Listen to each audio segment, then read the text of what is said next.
Republicans in Georgia have made yet more moves to take effectively unilateral control over the administration of elections in that state. In this case, by purging black Democrats from 6 different county election boards. So Georgia stuff.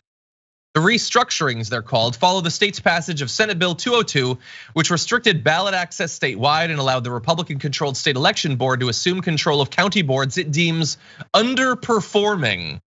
And that's definitely an objective thing that won't be analyzed from the point of view of manipulating the outcome of elections. In 5 of the different Georgia counties that had restructured election boards, as in Troup, Morgan, Pickens, Stevens, and Lincoln, the legislation shifted the power to appoint some or all election board members to local county commissioners, all of which are currently controlled by Republicans. Previously, the appointments had been split evenly between the local Democratic and Republican parties, sometimes with other local entities controlling some appointments. So previously there had been involvement in the administration of elections at the county level from both the Democratic and Republican parties, which makes sense. You would want to have some input, and they would never accept Republicans being locked out of this at the county level, but they have jumped into locking the Democrats out 100%. In the last of the 6 counties, Spalding, the parties still choose 2 members each, but the 5th member is now chosen by local judges. It used to be decided by a coin flip. Local judges in that area are traditionally politically conservative. They appointed a white Republican to replace a black Democrat on the election board, giving Republicans a 3-2 majority. So in 6 different counties, and I'm just going to guess that these are electorally significant counties at the Georgia level, they now have control over it. Now, why does that matter? What's the point of all of this? After all, don't the votes still count? Well, technically they do, but the county election boards have broad authority over voter access, like the setup and distribution of polling locations, resources for those polling locations, early voting procedures, as well as provisional ballot tallies, audits, and recounts, which we know have been a big focus of the Republicans so far this year. Georgia could be a critical state in future elections, Brett, and they have gained even more control over how elections are managed there.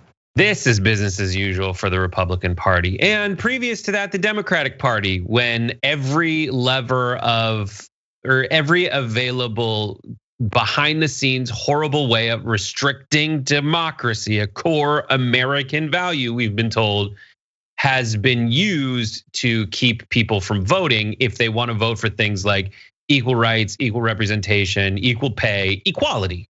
Yeah.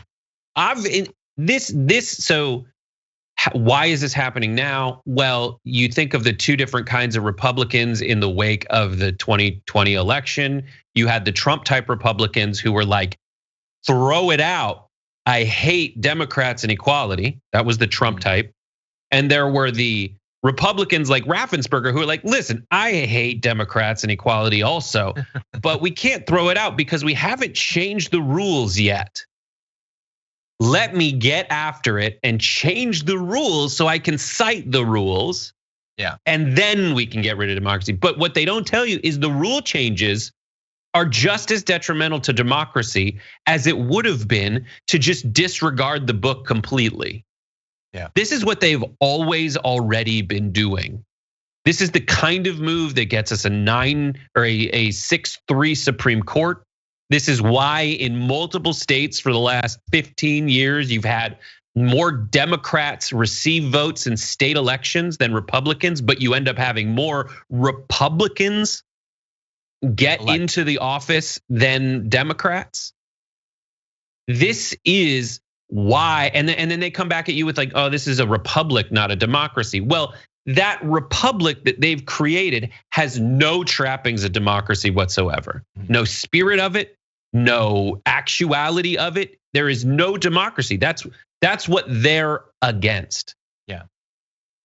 Yeah, and by the way, making some distinction between a republic and a democracy, that's like sort of like faux philosophical cover for specific moves being made that don't have anything to do with republics or democracy, that are just naked power grabs. Yeah. It's not like, oh no, Republicans should have control of county elections because we're a republic, not a democracy. It doesn't have anything to do with it.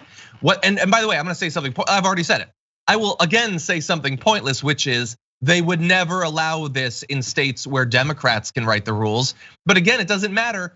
Them doing this is not them indicating to us a core value of theirs. that should be applied across multiple states. In the states where they can, they will steal as much power as they can. It's as simple as that. And in a system where it's as simple as that, and we are constantly reminded of their willingness to do this, not just in Georgia, multiple times just this year, but in states across the country where they've done this or even worse, you then have to have someone who responds to it. Like the Democrats at the state level have tried to fight these moves. They don't have the power to actually do so. They can't actually override it. We in the media are trying to make sure that everyone knows about it. You all are aggrieved. You reach out to your representatives, but at some point, someone has to actually do something. And there are things to be done to fight against voter suppression, taking control over voting rolls, those sorts of things, the gerrymandering that we've seen in so many different states. The Democrats at the federal level could stop this, but again, are choosing not to, which makes us talking about this news even more frustrating on a daily basis because something could be done, but it's not being done.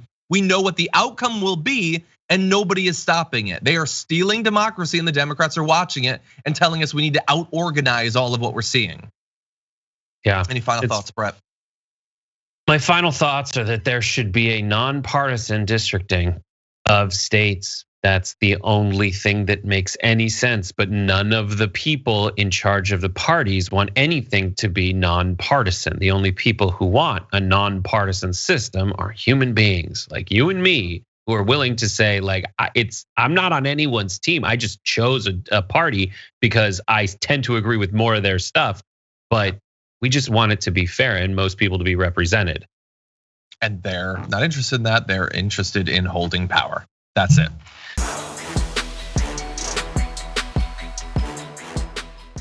Check out the Damage Report podcast each day, wherever you get your podcasts, whether Pocket Casts or Stitcher or iTunes.